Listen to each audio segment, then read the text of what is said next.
কি যে তারেক রহমান ইন্ডিয়াত গেল না কে, তারেক রহমান মালয়েশিয়াত গেল কে, তারেক রহমান চীনত গেল কে, মাথা তো ঘুরিচ্ছে। তারেক রহমান কৃষক যাবি ইন্ডিয়াত? ইন্ডিয়ার সঙ্গে বাংলাদেশের যে দর কষাকষি চলতেছে রাজনৈতিক ভাবে, বাংলাদেশকে তো ইন্ডিয়া কোনো কিছুতে ছাড় দিতে চায় না, নিজের স্বার্থ আগে থাকে, তারপরে বাংলাদেশের স্বার্থ থেকে আর বলে যে বন্ধু সুলভ আচরণ করছি, আমরা অনেক ছাড় দিচ্ছি, অনেক ভালো দেখছি, বাংলাদেশের পাশে আছি, মানে হাবি যাবি কত কি কয়। দেখেন তারেক রহমান, আমরা তো একটা কথা শুনছিলাম যে তারেক রহমান বাংলাদেশে আসছিল হচ্ছে মুগলেচা যেটাই বলেন, মুগলেচা বলেন, দিয়ে আসছিল। ইন্ডিয়ার কথা মতো বাংলাদেশে চলতে হবে, বাংলাদেশে থাকতে হবে, এরকম কিন্তু অনেক অ্যাক্টিভিস্ট কিন্তু এরকম ন্যারেটিভ তৈরি করছিল।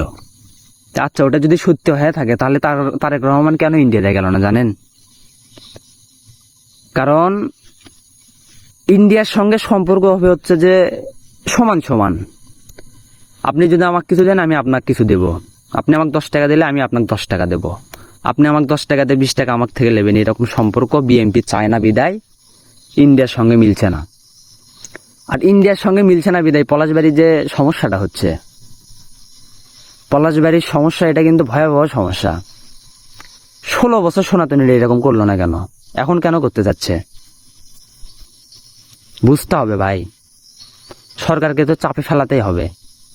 মানে যখন ইন্ডিয়া তাদের কোনো প্রতিশ্রুতি বাংলাদেশে বাস্তবায়ন করতে পারতেছে না, তখন কোনো না কোনো ইস্যু সামনে নিয়ে আসছে। হয় জনগণের মধ্যে প্যাঁচ লাগাচ্ছে, না হলে সনাতনী ধর্মের মধ্যে, না হলে তিস্তা প্রকল্প নিয়ে, না হলে বর্ডারে কিছু একটা হচ্ছেই। তো এগুলো থেকে সতর্ক থাকতে হবে অবশ্যই।